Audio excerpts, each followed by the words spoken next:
శ్రీమాత్రే నమ. జయ గురు దత్తాత్రేయ నమ.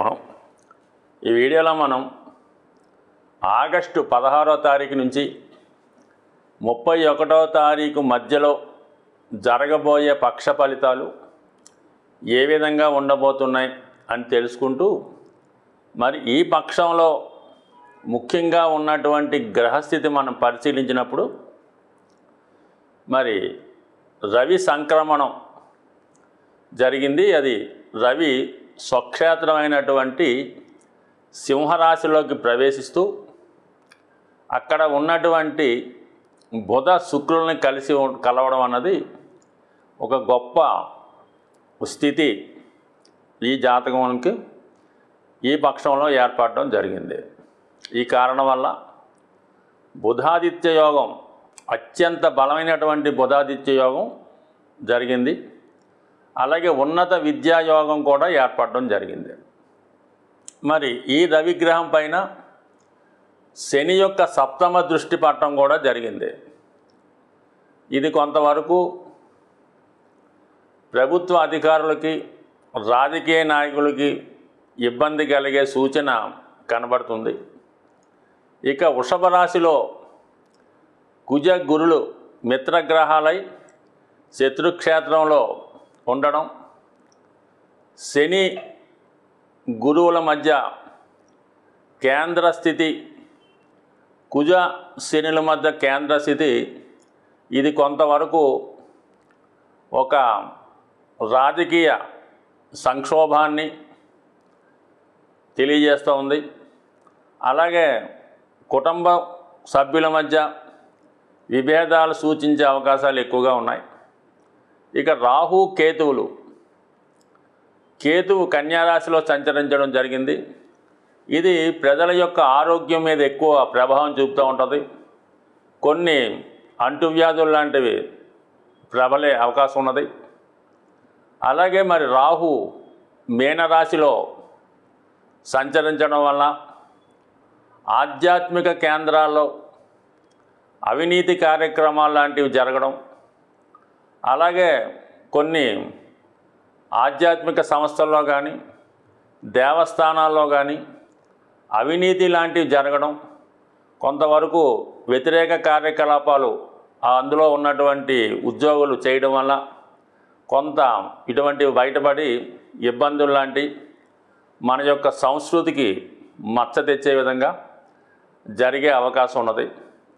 అయితే ఆర్థిక పరంగా మనీ టైట్ ఏర్పడుతుంటుంది. ప్రజల్లో కొనుగోలు శక్తి తగ్గినప్పుడు కూడా అప్పు చేసైనా సరే ఎక్కువ విలాసవంతమైన వస్తువులు అంటే ఎక్కువ బంగారం లాంటివి, వాహనాలు లాంటివి ఎక్కువగా ఫైనాన్స్ సౌకర్యంతో కొనే అవకాశం ఉన్నది. మేషరాశి వారికి ఈ వారం గ్రహస్థితి పరిశీలించినప్పుడు ఈ పక్షం అంతా కూడా శని లాభస్థానగతుడై సంచరించడం వల్ల జాతకుడికి ప్రజల యొక్క సౌకర్యం అనుకూలంగా ఉంటుంది. ఇది రాజకీయ రంగంలో వారికి, పారిశ్రామిక రంగంలో ఉన్న వాళ్ళకి, రియల్ ఎస్టేట్ రంగంలో ఉన్న వాళ్ళకి విశేషంగా లభించే అవకాశం ఉన్నది. అలాగే నిరుద్యోగులకి ఉపాధి అవకాశాలు కూడా లభించే అవకాశం ఉన్నది. అయితే గతంలో కన్నా ఎక్కువ శ్రమ పడవలసి ఉంటుంది. అటు వ్యాపార రంగంలో ఉన్నా, అటు రాజకీయ రంగంలో ఉన్నా, అటు ఏదన్నా చిన్నపాటి ఉద్యోగం చేస్తున్నా కూడా శని వక్రగమనం ఉన్నప్పుడు జాతకుడు అదనపు ఆదాయం కోసం ఎక్కువ పని గంటలు పనిచేయడం జరుగుతుంది. దాని ప్రతిఫలం కూడా జాతకుడికి లభించే అవకాశం ఉన్నది. దానికి అదనంగా ధనస్థానంలో, కుటుంబ స్థానంలో గురువు కుజుడు సంచరించడం వల్ల కుటుంబంలో శుభకార్యాలు ఎక్కువగా జరుగుతాయి. దాని కొరకు గతంలో దాచుకున్నటువంటి ధనం మొత్తం ఖర్చు అవ్వడం జరుగుతుంది. కుటుంబంలో దూరపు బంధువులు మీ గృహాన్ని, మీ యొక్క కుటుంబం యొక్క ఆతిథ్యాన్ని స్వీకరిస్తారు. అలాగే కుటుంబ సభ్యుల మధ్య ఆర్థిక సంబంధించిన విషయాల్లో కొంత తర్జన భర్జనలు, కొంత విభేదాలు లాంటివి తలెత్తే అవకాశం ఉంది. ఏదైనా కుటుంబ అవసరాల కోసం అదనపు ధనాన్ని సమకూర్చవలసి ఉంటుంది. జాతకుడు తన మొత్తం కుటుంబ బాధ్యతను తన మీద వేసుకొని కుటుంబంలో జరగవలసినటువంటి కార్యక్రమాలు చక్కగా జరిపించే అవకాశం ఉంది. అయినప్పుడు కూడా ఏదో ఒక ఇబ్బంది కలుగుతూ ఉంటుంది. వ్యయ స్థానంలో రాహు వల్ల జాతకుడు కొనుగోలు విషయంలో కానీ అమ్మే విషయంలో కానీ ఏదో విధంగా ఇతరులను నమ్మి మోసపోవడం జరుగుతుంటుంది. కాబట్టి సాధ్యమైనంత వరకు ఈ రాబోయే పక్షమంతా కూడా ఇతరుల సలహాలు స్వీకరించకుండా కేవలం తన వ్యక్తిగత సామర్థ్యంతోనే పనులు నిర్వహించుకుంటే మంచిది. మీ యొక్క మాట్లాడే విధానంలో బంధువులతో మీరు మాట్లాడే విధంలో కొంత కఠినంగా వ్యవహరించినట్టు వాళ్ళకి కనబడుతుంటుంది. మీరు నిజాయితీగా మాట్లాడినప్పుడు కూడా ఉన్నది ఉన్నట్టు యథార్థంగా మాట్లాడటం వల్ల లౌక్యం లేకపోవడం వల్ల కొంతమంది బంధువులు కానీ మీ కుటుంబ సభ్యులు కానీ కొంతవరకు ఇబ్బంది పడటం కానీ బాధపడటం కానీ కొంతవరకు ఏదన్నా చికాకు వాళ్ళ వల్ల కానీ మీకు వచ్చే అవకాశం ఉంది. కాబట్టి సాధ్యమైనంత వరకు మాట్లాడే విధానంలో సౌమ్యంగా మాట్లాడండి. ఏదైనా చెప్పవలసి ఉంటే అది సామరస్యంగా చెప్తేనే మీ పనులు పూర్తయి తప్ప ఎట్టి పరిస్థితుల్లో కూడా విభేదాలు కానీ గొడవలు కానీ పడే అవకాశం ఉంది. ఎందుకంటే మీకు ఎవరైతే ఉపయోగపడతారో, ఎవరైతే మంచివాళ్ళో, ఎవరైతే శ్రేయస్సు కోరుకుంటారో వాళ్ళతోనే మీరు విరోధాలు తెచ్చుకునే అవకాశాలు ఎక్కువగా ఉంటాయి. మీకు ఎవరైతే మీకు అపకారం చేస్తారో, శత్రువులుగా ఉంటారో, మీ పతనాన్ని కోరుకుంటారో వారితోనే మీరు ఇప్పుడు స్నేహం చేస్తూ ఉంటారు. ఆ విషయాన్ని గమనించి సాధ్యమైనంత వరకు మంచివారిని, రక్త సంబంధికుల్ని దూరం చేసుకోకుండా వ్యవహరించడం మంచిది.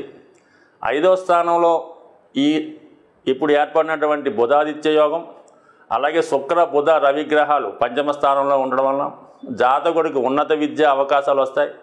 ఎక్కువ శాతం ఉద్యోగ మార్పుకి చేసే ప్రయత్నాలు ఫలించే అవకాశం ఉంది. ముఖ్యంగా ప్రభుత్వ సంబంధించిన కార్యక్రమాలు, ప్రభుత్వ ఉద్యోగులకి ఏమైనా ట్రాన్స్ఫర్ లాంటివి రావడం కానీ, అధికారుల వల్ల ఒత్తిడి కానీ వచ్చే అవకాశం ఉంది.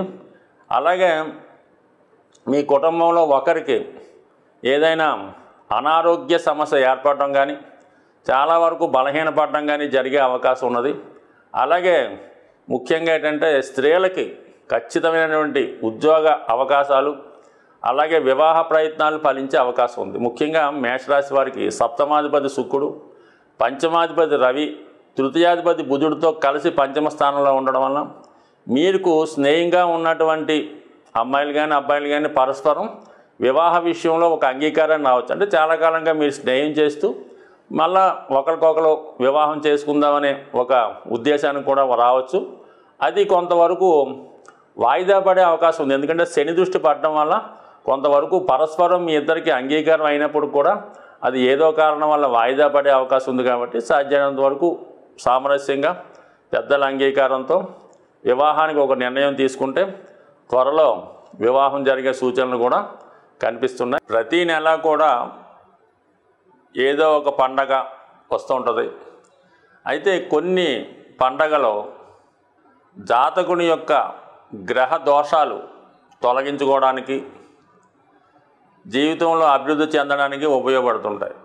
ముఖ్యంగా ఇది శ్రావణ మాసం కాబట్టి వరలక్ష్మి వ్రతం లాంటిది స్త్రీలు ఆచరించేది. అది అన్ని విధాల జాతకుడికి జాతకురాలకి కూడా ఆర్థిక విజయాన్ని సమకూరుతూ ఉంటాయి. అయితే ఈ నెలలో ముఖ్యంగా ఈ పక్షంలో మనకి 2 విశేషమైనటువంటి శుభదినాలు రాబోతున్నాయి. ఒకటి ఏంటంటే ఆగస్టు 17, అలాగే ఆగస్టు 31 శని త్రయోదశి రాబోతుంది. ఈ పండగ జాతకుడు ఏ రాశి వారైనా శని యొక్క ప్రభావం నుంచి బయటపడడానికి, అంటే శని ప్రభావం అంటే కేవలం గోచారరీత్యా శని యొక్క ప్రభావం కాకుండా వ్యక్తిగతంగా ప్రతి వ్యక్తికి కూడా శని యొక్క ఇబ్బందులు కొన్ని ఉంటాయన్నమాట. అవి ఏంటంటే జాతకుడికి వ్యసనాల మీద ఆసక్తి, ఏదో ఒక బలహీనత, అప్పులు ఉండడం, బద్ధకం ఉండడం, నిజాయితీగా వ్యవహరించకపోవడం, సరైనటువంటి వస్త్రధారణ చేయలేకపోవడం, అలాగే దైవాన్ని పెద్దల్ని దూషించడం, ఇవన్నీ కూడా శని యొక్క లక్షణాలు. ఈర్ష్య, అసూయ, ద్వేషం, కోపం ఇవి కూడా శని యొక్క ఇబ్బందులు అన్నమాట. ఇవి తగ్గించుకోవాలంటే ఖచ్చితంగా మీరు కేవలం ఈ శని త్రయోదశి నాడు విధి విధానంగా శని దేవాలయంలో కానీ లేదా నవగ్రహాలు శివాలయంలో ఉన్నటువంటి నవగ్రహాల్లో ఉన్నటువంటి శని భగవాన్ని విధి విధానంగా తైలాభిషేకం ద్వారా అక్కడ ఉన్నటువంటి ఆచారం ప్రకారం అక్కడ ఉన్నటువంటి పురోహితునితే మీరు చాలా వరకు విధి విధానంగా శని భగవాన్ని పూజించి అదే దేవాలయంలో శివుణ్ణి కూడా అభిషేకం చేసుకొని ఆ రోజంతా కూడా చాలా నియమ నిష్టలతో వ్యవహరించాలన్నమాట. ఆయిల్తో చేసిన పదార్థాలు తినకూడదు, ఇంకా ఉల్లిపాయ వెల్లుల్లిపాయ ఇంకా అటువంటి అసలే వద్దు. ఎవరు ఎంత బలవంతి పెట్టినా కూడా ఎటువంటి మత్తు పానీయాలకు కానీ అలాగే ఇతర ఆహార పదార్థాలు ఎట్టి పరిస్థితుల్లో కూడా ముట్టుకోవద్దు. మనం పూజ చేసిన ఉదయం నుంచి మర్నాడు సూర్యోదయం అయ్యేదాకా కూడా భూమి మీదే పడుకోవాలంటే కింద పడుకోవాలి. సంసార సుఖానికి చాలా దూరంగా ఉండాలి. ఎటువంటి చెడు ఆలోచన లేకుండా దైవ సంకల్పంతో వీలైతే హనుమాన్ చాలీసా విష్ణు సహస్రనామం పారాయణ చేస్తూ అది ఏదైనా ఫ్రూట్స్ ఆహారంగా తీసుకొని ఆయిల్ లేని తింటూ ఆ ఒక్కరోజు గడిపితే ఖచ్చితంగా మీకు శని యొక్క అనుగ్రహంతో మీ బలహీనతలు మీ రుణాలు ఇది విద్యార్థులకు కూడా చాలా జ్ఞాపక శక్తిని పెంచి బద్ధకాన్ని తగ్గించే విశేషమైనది. ఈ 2 రోజులు చేయక్కర్లేదు, కనీసం ఆగస్టు 17 కానీ 31 కానీ చేస్తే సరిపోతుంది. వీలుంటే 2 చేసుకుంటే చాలా బలం ఎక్కువగా ఉంటుంది అన్నమాట. ఒక దాంట్లో చిన్న పొరపాటు ఉన్నా రెండో దాంట్లో దాన్ని సరి చేసుకోవచ్చు. ఇక ఇంకోటి ఏంటంటే సంకష్టహర చతుర్థి ఆగస్టు 22. ఇది కేతు ప్రభావం నుంచి తప్పించే ప్రయత్నం జరుగుతూ ఉంటుంది. అంటే కేతు వైరాగ్యాన్ని కారకుడు, ఏదొచ్చినా కూడా చేయదాకా రాదన్నమాట. అటువంటి వారు ఈ సంకష్టహర చతుర్థి రోజు విధి విధానంగా గణపతి హోమం కానీ గణపతికి అభిషేకం చేయడం వల్ల సాయంకాలం చంద్రోదయం అయ్యేంత వరకు కూడా ఉపవాసం ఉండి దాని తర్వాత విధి విధానంగా భగవంతుని ప్రసాదం తీసుకొని ఆ రోజు కూడా నియమంగా ఉంటే ఖచ్చితంగా ఈ నెలలో ఈ పక్షంలో వచ్చినటువంటి ఇది ఆచరించడం వల్ల మరి జాతకంలో ఉన్నటువంటి సమస్త సకల దోషాలు సంపూర్ణంగా అయ్యే అవకాశం ఉంది. ఇది ఏ రాశితో సంబంధం లేదు, అందరూ చేసుకుంటే మంచిది. స్వస్తి.